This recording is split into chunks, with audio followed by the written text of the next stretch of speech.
Now resumed. Mr. Commissioner. Microphone. Thank you. Mr. Commissioner, the last exhibit that, or document that I was referring to is our tab 6, and I wonder if that could please be the next exhibit. 1850. And if we could have tab 9, the policy and practice report, pulled up again, and specifically the table on page 71.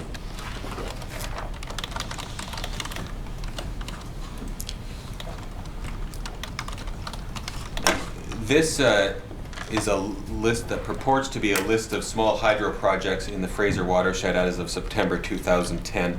And I understand the source that was used by the Commission for this was a document which originated from BC Hydro regarding power projects with which BC Hydro has a contract in place. Can you offer any comment on whether we have produced a complete list of power projects in the Fraser watershed? Dr. Bradford? I believe it'd be worth reviewing that topic. The list changes constantly as new projects are being completed and put online, and so I think it's worth inquiring and perhaps revising the list somewhat. Okay. Can you offer any information as to whether there may be others that would be significant to sockeye salmon in terms of impacting on their habitat? I don't believe so, no. Are you aware, Dr. Bradford, of any independent power projects operating in the Fraser watershed which at present are impacting on sockeye salmon or their habitat? No, I'm not. There's some on this list that are in the headwaters of systems that have sockeye in them. For example, Big Silver Creek, but the bulk of the impacts of these systems will be restricted to these headwaters well above the sockeye habitat. When we're talking about independent power projects, sometimes called IPPs, are we primarily talking about the run-of-river projects that remove water, divert it through a tunnel, and then reintroduce all or most of it back into the system? That's the primary model. There are a few other ones where a tunnel is bored into a lake, for example, and lake water is drained. So you're not diverting necessarily, but that's the primary model. You take advantage of some steep gradient stream reaches to divert water around those to generate electricity. Dr. Orr, I wonder if you would like to address the Commissioner, please, with respect to any concerns you have either about presently operating independent power projects or potential ones which may be proposed for the future, keeping in mind our focus here, of course, is sockeye salmon. Thank you. I do recall that there were some construction problems on the one of the Harrison projects that were highly publicized last year, and some construction failures, and I'm not sure the extent or what the remedies have been on that one. I think one of the things that is concerning about IPP projects is they are dams and they are diversions. It's sometimes a misnomer to call them small hydro projects. I know some of them proposed for some areas in British Columbia are as large as a nuclear reactor in terms of their output, so they're hardly small hydro. The Ashlew project, for instance, also diverts water for about 7 kilometers in a pipe before it puts it back in the system, so some of them are quite large. I don't know specifically a lot about these projects here, but the thing that has arisen lately is that, well, we seem to have this notion that all these projects are located way up in the upper regions of rivers above, barriers to fish migration, things like that. But that game is changing. We've seen recently the proposals and license approvals for projects that are in anadromous fish habitat. One recently that got a license is Sedan Creek. It's a tributary of the Skeena above Terrace, and it does have coho and steelhead in it. So I think we're crossing a bit of a threshold. There's also a proposal for the Kokish River on Vancouver Island that has steelhead and coho in it as well.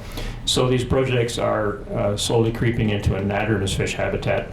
And the thing with IPPs is it's very difficult to assess the impacts. There's no planning process. There's no public input on the siting of these projects.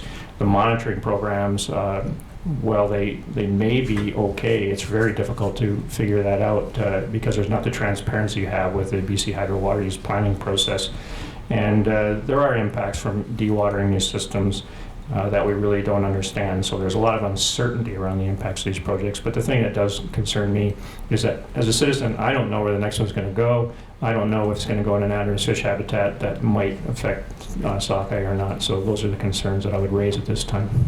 Thank you, Dr. Orr. Dr. Bradford, have you at DFO or others at DFO been involved in assessing potential impacts of independent power projects on anadromous fish and specifically sockeye?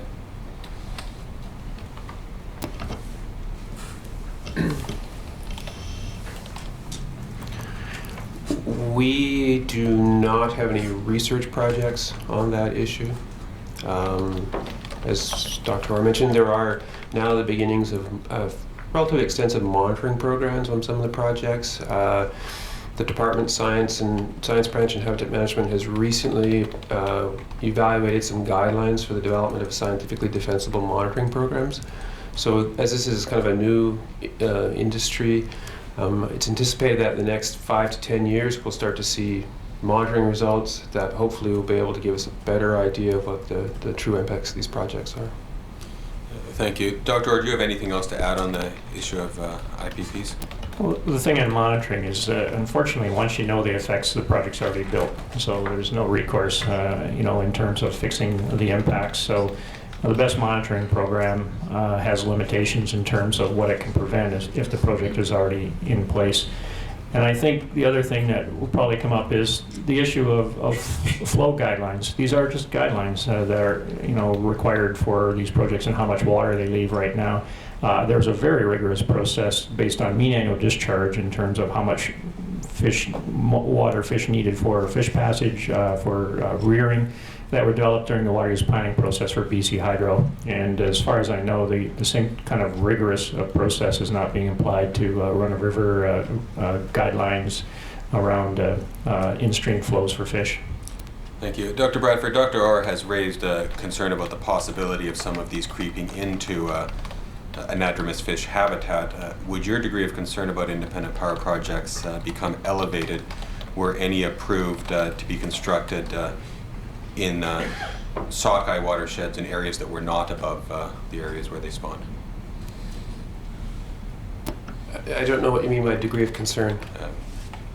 Would it cause you concern if an independent power project were approved to be constructed either below or at sockeye spawning areas? Well, these projects create impacts in their systems, and there are different impacts of different fish populations. And so if the regulatory agencies place greater value on certain types of fish or organisms than others, then that would affect their decision-making process.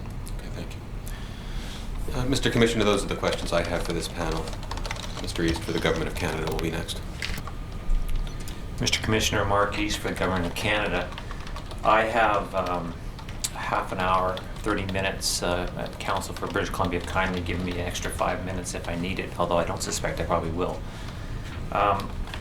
One thing I'd like to address first off, Mr. Commissioner, as a preliminary matter, is asking some questions that aren't directly related to today's topic, but I want to take this opportunity of Mr. Bradford's appearance on this panel to ask him some questions about a document that Canada wishes to make an exhibit today. Perhaps if I can ask Ms. Panchak to bring up Canada's document number 7, please.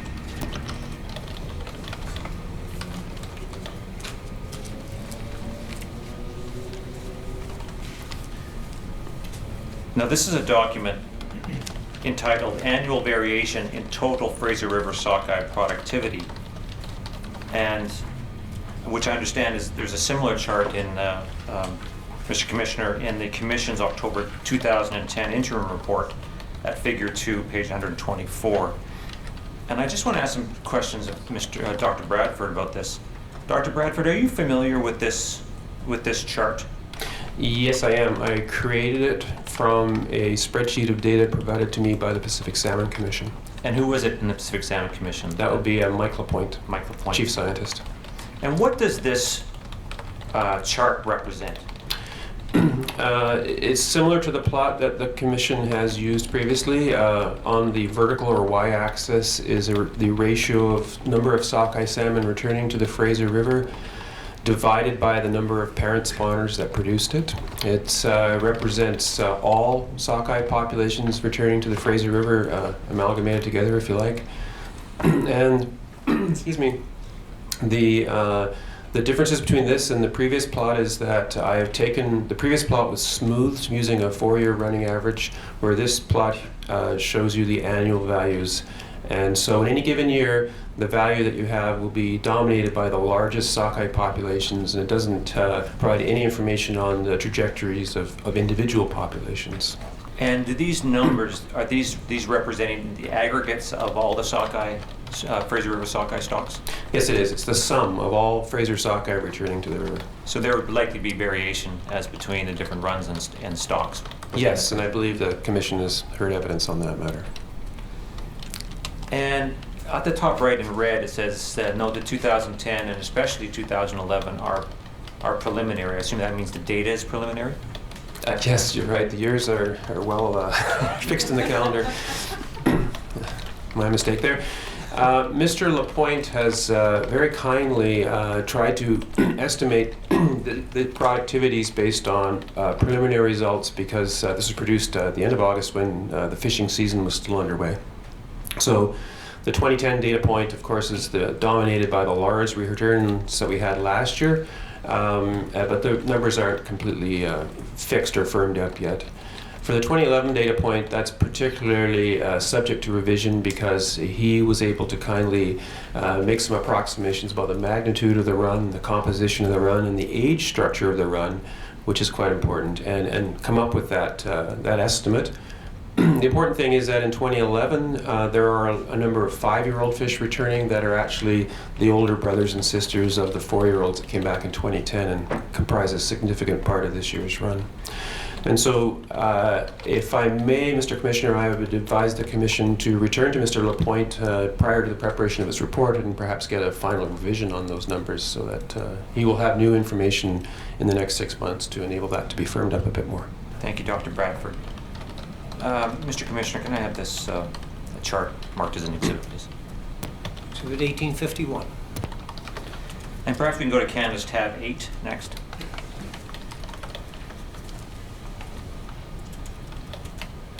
Sorry, maybe it's tab 6, I'm sorry.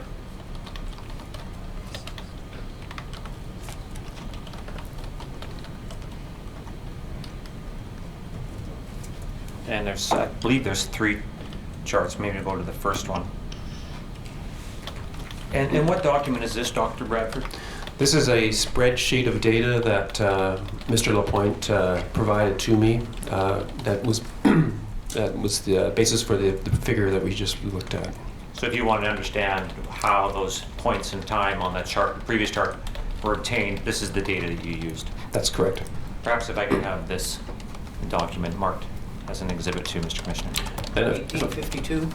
If I may add, Mr. Lapointe provided the top figure on this panel, which has a red line on it, is the sort of, has the smoothed running average figure, so it's the most similar to the one that the Commission used in its previous documents. Thank you. I can't, so we marked this one as an exhibit? Yes, that was 1852. Thank you. And then getting on to the topic of the day, perhaps I could start with going to Exhibit 1848, please. This is Canvas tab 5.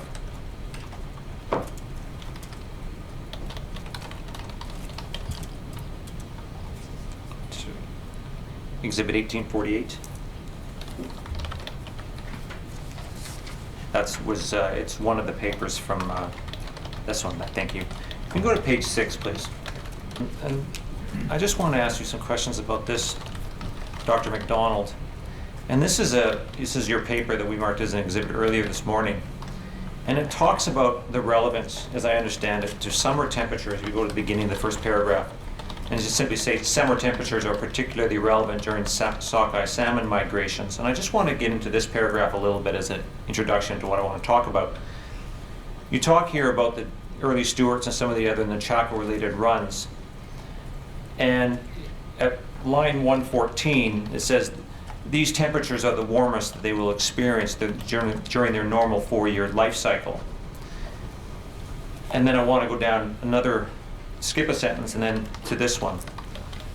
The early Stewart run has had historic runs in excess of 200,000 fish, but has experienced an 84% decline in the last 15 years, despite a reduction in harvest rate, and that's a 2006 citation. Is that a trend that has you've continued to see up until the present day? Actually, I don't feel I'm qualified to analyze that. That was data that Al Cass and the rest of the department Right. sampled. But I mean, generally knowing that the last couple of years sockeye runs have rebounded a bit, but I couldn't put it in context with what I've said before. I guess where I'm going with this is that based on what you say here and I think elsewhere in your paper, would you agree that that temperatures and particularly high temperatures are particularly relevant to the survivability of these Nechako sockeye runs, and particularly the early Stewarts? And by temperatures, you're referring to river temperatures? River temperatures. Yeah, absolutely. And the greater the exposure to the river temperature, the greater the issue, I suppose. And one thing you'd mentioned, you talked a bit about in-river mortality. I understand that high temperatures may have an impact on what we call pre-spawn mortality as well? Yes, Mr. Commissioner, you've probably heard Scott Hinch talk about both pre-spawn mortality and en route mortality.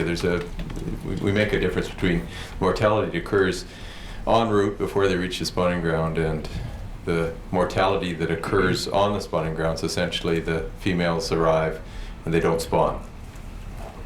That's pre-spawn mortality. So when we're looking at the subject matter today, and that's with respect to the hydroelectric facilities, the IPPs, groundwater extraction, is it fair to say that the relevance of these topics have to be understood in connection with some of these other synergistic impacts on sockeye salmon that we've had evidence about earlier, such as water temperature and water flow? Yeah, absolutely. It relates back to the habitat that they experience. And when looking at specifically at the 2009 run year, and this is where I'm going with this, Yeah. would it be fair to say that you couldn't look at hydroelectric facilities, for example, or this subject matter of today's hearings as the single or primary cause of the 2009 decline, for example? No, I would caution against that. I would caution against looking at any single event as a cause. I mean, we're dealing with an ecosystem which is a big network of interrelating factors, and anything could upset the balance. I'd like to talk a little bit about a little bit more, Dr. McDonald, about the STMP and some of the considerations around that. And to start, just as a follow-up question from this morning, were there sockeye in the Cheslata Lake system or upstream of the Cheslata Lake system prior to the creation of the Commando No, Dam? not to my knowledge. They didn't get that far. Okay. Perhaps we can go to Canada's tab 17, please. Now, there's a cover page, a letter to the Minister of Fisheries and Oceans, Gail Shea, but I'd like to go to introducing the document, which is the next page. I'm sorry, I apologize for the poor quality of the PDF, but I think that was supposed to be in color. And it's the Kenny Dam Cold Water Release Facility Interim Report 2002 to 2007. Do you recognize this document, Dr. McDonald? Yes, I do. I just really want to go to the executive summary, which is at page 30.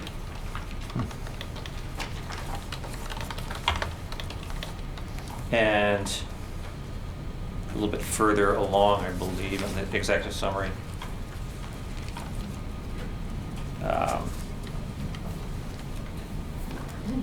Page 30 in Ringtail, sorry. I should say page 30 in Ringtail. That's great. And if we can go down to the bottom, where it starts with April 2008, I just want to read this. In April 2008, the NES, and I believe that is the Nechako Enhancement Society, presented to the NWC, which is explained above as the Nechako Watershed Council, a factual summary of all the technical issues, risks, and uncertainties, construction of deep water intake and Cheslata fan sediment transport that remain for a cold water release facility. And there's a footnote to this document. Is this document that we have here, is that the factual summary that we're referring to? Yes. In this? Yes, it is. Perhaps I'll take this opportunity to mark this as an exhibit, please. 1853? So continuing on, it says included was a discussion of the fact that ongoing work by DFO suggests that there may be a requirement to define new temperature criteria for that portion of the Nechako River downstream of the Stewart River confluence, and that this in turn may result in little or no freed up water being available for downstream enhancement. First of all, is that the work, this reference to the ongoing work by DFO, is that the reference to the 2 papers of yours, Dr. McDonald? I believe so, yes. And this is essentially discussing some of the advice that you gave in those 2 papers? Well, and countless talks, Okay. lots of to the NWC and other people. I'm interested in the statement that there may be a requirement to define new temperature criteria for that portion. Is that a reference to what you're talking about the location of the Finmore water temperature facility? Yes, with great trepidation I open up that subject because there was a lot of gnashing of teeth, I'm sure, when it was decided on that location.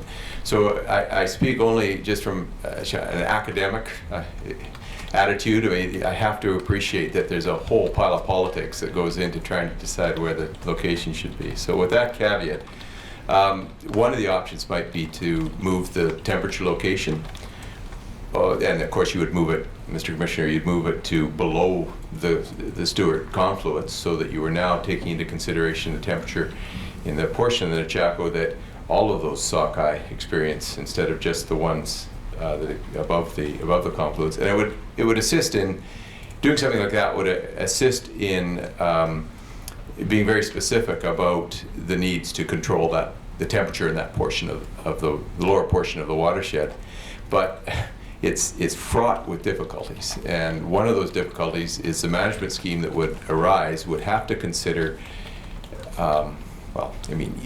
one way or another, regardless of if you're going to use a model similar to the model that's being used now to run the STMP, you would need to consider the Stewart River. Now the Stewart River is unregulated, and the Stewart River has a lake at the head of it, and that means that the management, or you can't manage it, it's unregulated, and B, you're going to have to come up with some pretty sophisticated software to really do a good job of long-term, getting long-term predictions. And that might just be insurmountable, or it might be possible, but it makes for a much more complicated management scheme. So an alternative might be to continue using a Finmore location, but use the Finmore location as a target with an understanding that whatever's happening at Finmore is affecting the area down below the Stewart, and that you want to set your target at Finmore such that it takes into account, issues from the Stewart. And we tried to do that. It's not published. It's not part of the exhibit here, but we have a paper and some analyses where we tried to set new temperature targets that would be precautionary and would consider historically what we know the Stewart to do. But it's not a bad idea, but I do acknowledge that it's going to take a lot of work before we could actually get it into operation. I want to jump to another a similar topic. Perhaps we can go to Exhibit 1849, please. And this is a document that Mr. McGowan raised with you this morning, and there's something in here that I just wanted to ask you about. If you go to the paragraph that starts with departmental experts, and they're on the fifth line down, and there's a sentence that starts, as requirements for migrating sockeye, juvenile chinook, and spawning sturgeon are not mutually compatible, a plan to examine the water temperature issue will be developed in cooperation with science in the province in order to set out fish requirements. Now, I believe we've heard some testimony this morning that the STMP was designed for the benefit of sockeye salmon. Can you talk a little bit about some of the other, biological interests that are present in the Nechako River and watershed that may be affected by these ideas? And the sturgeon is probably paramount to some of those other biological concerns. When we began this analysis, we had the province talking to us about using some of these freed up flows to create a more natural hydrograph because they felt that it might have some benefit for sturgeon. Now, not a lot was known about sturgeon at that time, and I don't think a lot more is known now, except that the sturgeon populations are drastically reduced from historic levels in the Nechako River, and it's felt that it's got something to do with their inability to spawn and or the survival of the juveniles. There are some efforts with a hatchery to restock sturgeon into this area, but one of the hypotheses was that if you could return the Nechako hydrograph to something closer to natural, in other words, a hydrograph that had a peak somewhere in the springtime associated with snowmelt, as it was historically, you might be giving the sturgeon the cue they need to actually to spawn. Or you might be assisting the juveniles from finding the habitat they need to find at the correct time of year. So it's an issue of trying to create something more natural and seeing if it benefits these fish. So that involved freed up flows, because we can't create more water. In fact, there's the last few years the suggestion that there's less water in the Nechako watershed than there was in the past. We had to come up with the water from somewhere, and this was one of the reasons for looking at possibilities of freeing up flows from the less natural hydrograph that's being created by the STMP. So that was certainly one of the possible benefits, and it's one of the concerns. Would you like me to mention the concern about cold water? Even though cold water release is probably a dead duck right now, I mean, there is possibility.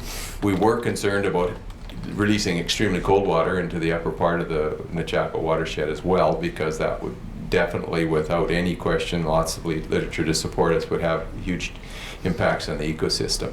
So even if you could come up with a cold water release that benefited sockeye salmon, you might be causing problems for bull trout, for rainbow trout that live in the area, insect production, things like that. So that was another consideration. We've talked about the Chislata restoration and how we're concerned about just the magnitude of the changes that have occurred to the Chislata, and how a change in the way the management program is run and where the water is released might affect that. We talked about flooding.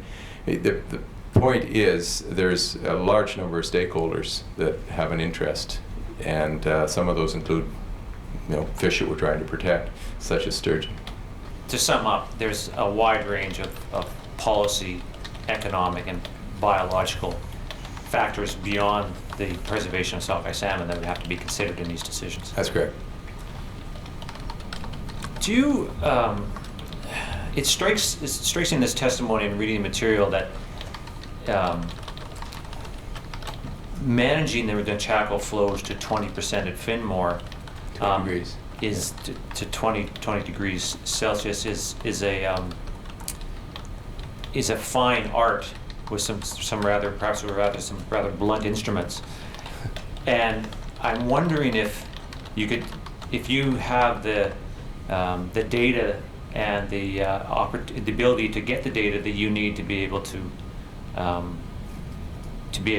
manage that system a little bit more efficiently. If you can talk about that. The model that's used by Rio Tinto is actually a fairly sophisticated model, and in fact we duplicated the philosophy of that model when we produced some of our research. It's fairly sophisticated.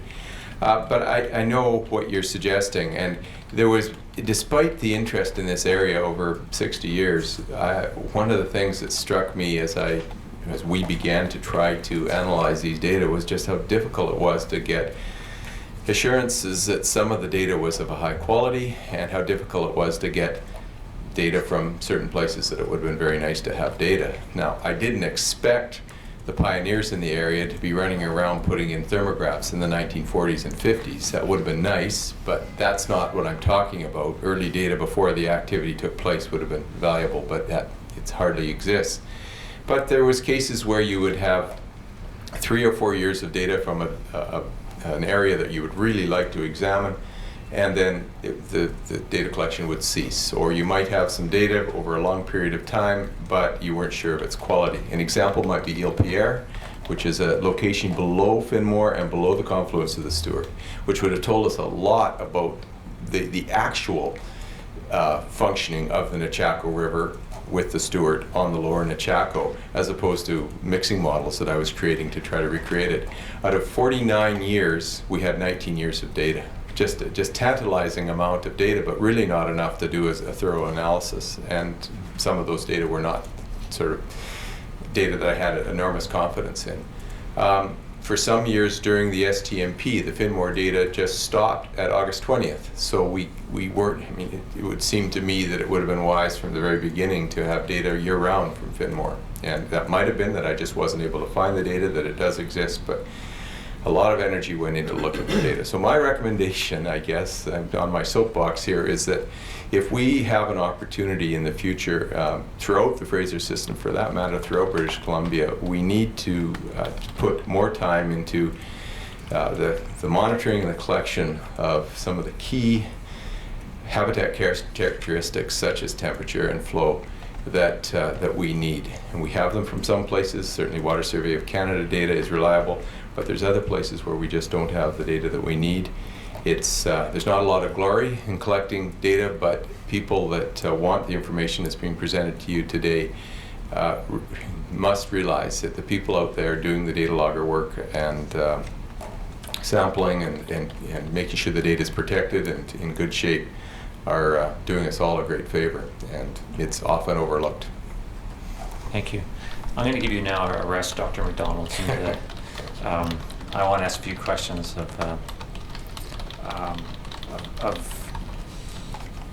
about the Bridge Seaton project. Dr. Bradford, I just want to ask one thing. I just want to close the loop on this morning. Perhaps we can go to the PPR 21, paragraphs 123 and 124. I think that's it. Sorry, page 51. Now, there was some discussion this morning, Dr. Bradford, about difficulties of adult salmon getting past the Seaton Dam. I guess what was left unsaid was, has there been any, how significant are these problems with adult salmon migrating past the Seaton Bridge Dam, and for the smolts that come downstream? Notwithstanding the difficulties you mentioned, have fish been able to get to the spawning grounds and back? Yes, certainly there's been a number of studies that evaluated the stresses associated with migrating up through the fish ladder, finding the fish ladder and that sort of thing. But the runs have been have shown the Portage Creek and Gates Creek salmon runs have shown similar patterns in their trends of abundance to the other salmon stocks. So it's not a situation where a stock has become imperiled by the presence of that dam. And in the case of the downstream migration, I think the recent actions to not generate at night, I think, has reduced the mortality down to very low levels. So I don't think that, again, it's a situation where they're causing the runs to be imperiled. And at paragraph 123, and the reason I raised this, there was a reference to a 2008 study, and I'll just read it. A 2008 study raised concerns that the tail race may still attract and delay sockeye even under guideline dilution conditions. And in the previous paragraphs, there's a discussion about what you had testified to about diluting the water to allow fish to be able to smell their way up to the dam. And it talks about, as the finding was based on small sample size, the authors recommended further research to follow up on results. The next paragraph kind of talks a little more detail. I just want to explore a little bit about your thoughts on this, on the work that was done. If sockeye successfully pass the tail race and enter the Seaton River, they must then travel 5 kilometers to the Seaton Dam, ascend the fishway before migrating through Seaton Lake. A 2008 study found that 20% of adult fish re-released downstream of the dam, fish that had prior experience entering the fishway, failed to traverse the fishway a second time. Now, I just want to stop there. So, as I understand it, 20% of the fish that had ascended the fishway were trapped on the fishway. Were they? What happened? How did that study work? Right. I think there's a more recent study that's come out that's similar in nature, but basically they can the researchers, these are the UBC group, were able to capture fish at the top of the fish ladder. So they've already migrated up the Seton River and up the fish ladder. And then at that point, they take them, they implant them with a tag that sends out a signal, take some measurements of the fish, and then put it in a container, truck it back down, and let it go again. And it has, of course, to go through this whole process a second time. And we're learning that the handling of migrating salmon for tagging studies, telemetry studies, and that kind of thing always stresses the fish. And so one has to be very careful about interpreting results, because you're asking a fish to go through it a second time after it's been poked and prodded. And as Dr. McDonald mentioned, the issue of cumulative stress during this very stressful time could influence the study, what the fish end up doing, and then consequently affect the conclusions of the study. So if I may, on the previous point regarding the tail race, I think they found that some of these fish went right down to the Fraser River and had difficulty finding their way back up. And what the issue really, and it's very difficult to unravel, is how much of that was due to the fact they had already made it through successfully, but then had been handled and set back, essentially, and that may have been too much for them. And I guess to leave it, just to be fair to the people doing the study, did they at least raise some issues that perhaps merit further study? Would you agree? No, and I think that's appropriate. Yeah, everybody recognized that these handling issues are severe in some cases. Those are my questions, Mr. Commissioner. Mr. Commissioner, I'm Karen Campbell, and I'm here on behalf of the Conservation Coalition. And I see I've got 35 minutes allocated, so I'll just get started now.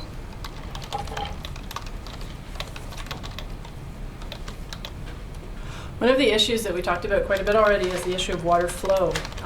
Ms. Panchak, I'm wondering if you could bring up Conservation Coalition document number 1. It's a glacier modeling study by Stahl. And I'd like to turn to page 11 of it, paragraph number 42.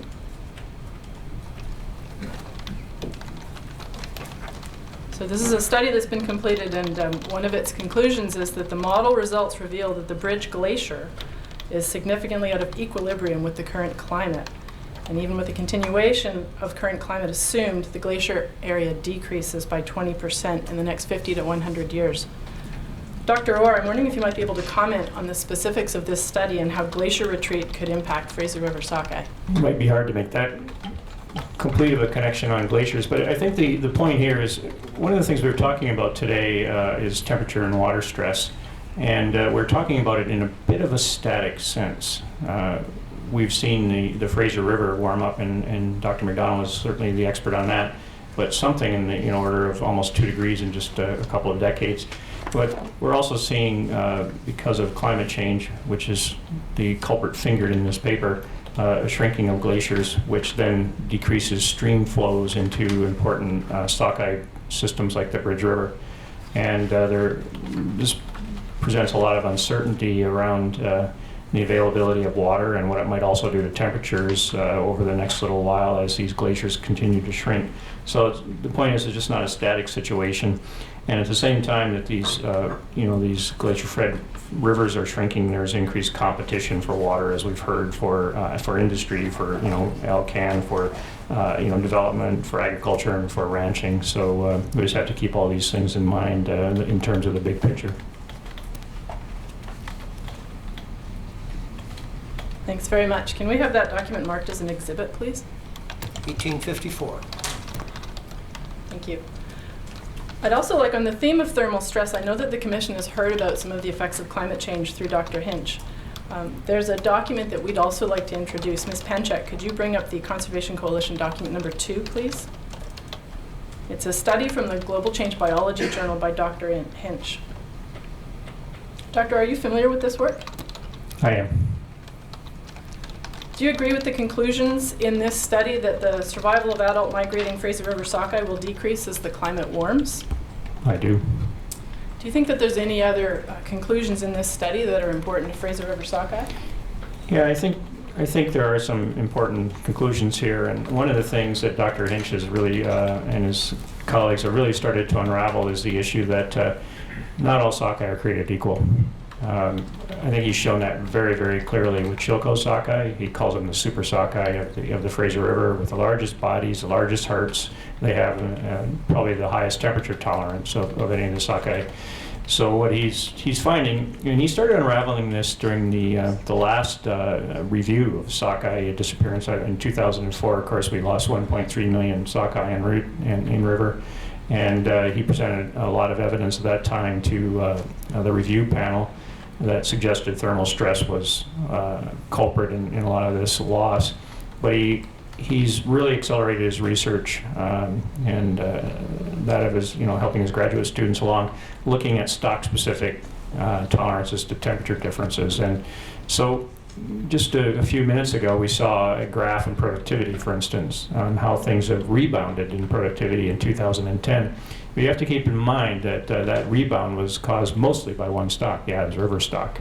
And if we're really paying tribute to the wild salmon policy and trying to preserve the diversity of all these fish, all these stocks of sockeye in the Fraser River, we can't just consider averages and that are brought up by certain robust stocks of sockeye. And we have to look at their survival based on all these stressors of the full suite of sockeye coming back to the system. So I think Dr. Hinch has portrayed that very, very well, and he's even taken us a little bit further and shown that some of these fish can actually recover a bit when they go through a cold water refugia area like a lake and then come out of the other end on another river.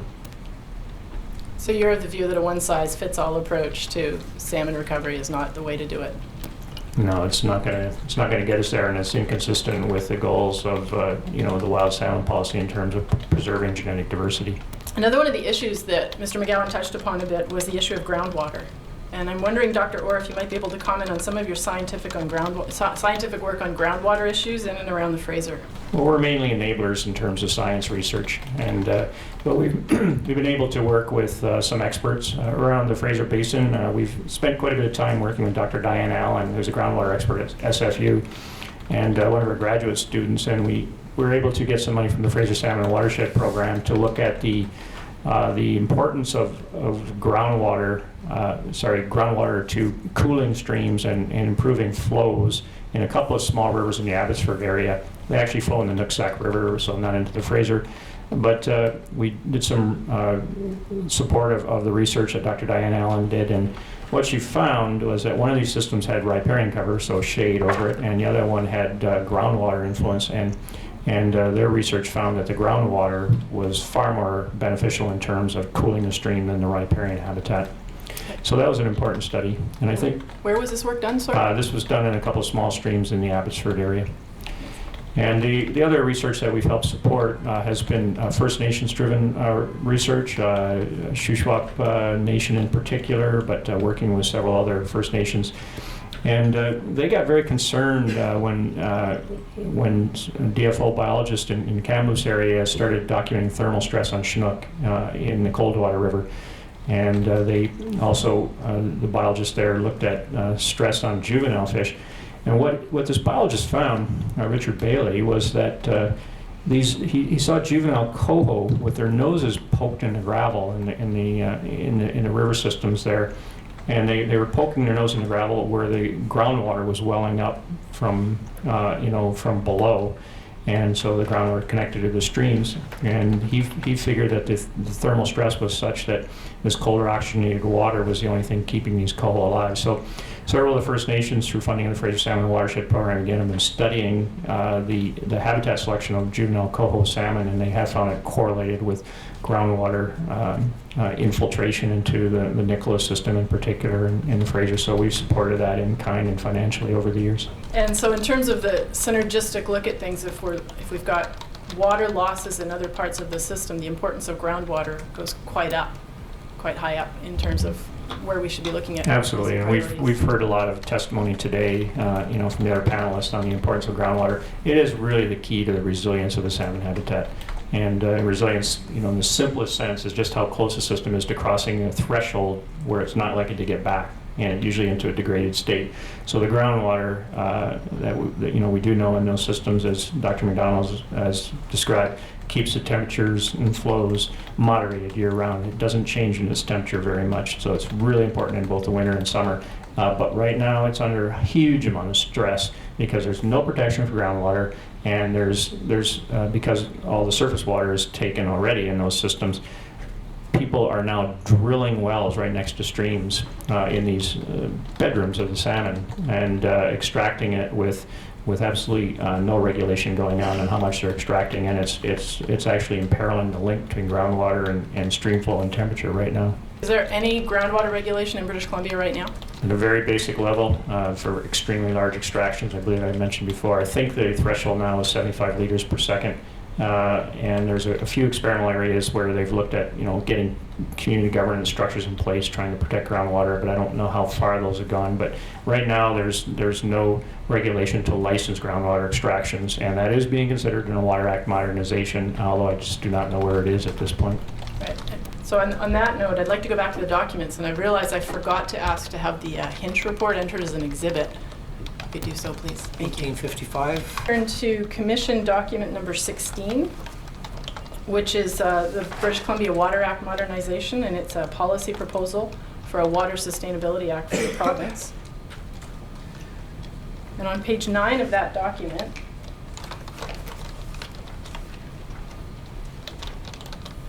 there is a part on policy direction number 3, which is to regulate groundwater use in British Columbia. And the gist of this is that the province is proposing that groundwater extraction and use would be regulated in problem areas for large groundwater withdrawals. Dr. Orr, as a biologist, I'm wondering if you could comment on whether this policy proposal would be adequate for protecting Fraser sockeye.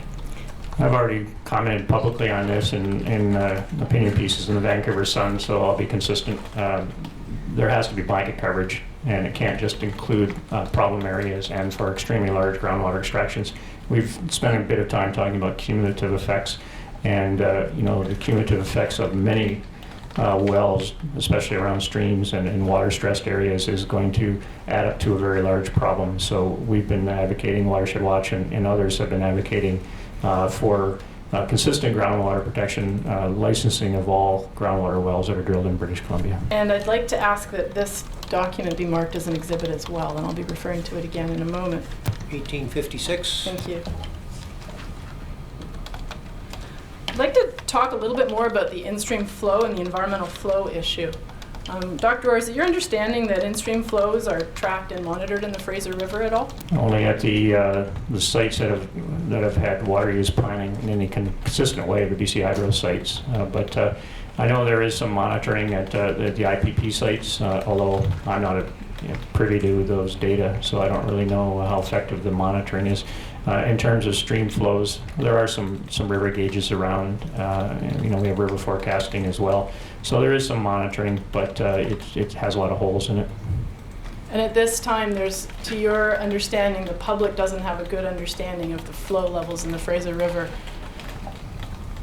Well, I think the issue is more not necessarily our ability to understand it, is our ability to control those flow levels in these systems. And especially, I raised concerns before about IPPs. Those are just guidelines that I understand are negotiated quite a bit between proponents and regulatory agencies. In fact, there may be some agreements to extract more water if there's more mitigation promised for certain projects. So right now we have some guidelines that are available, and guidelines aren't necessarily the most rigorous way of protecting in-stream flows. Again, we learned a heck of a lot during the water use planning process on how you actually provide flows based on mean annual discharges and the various life history needs of fish, including spawning, rearing, passage, things like that.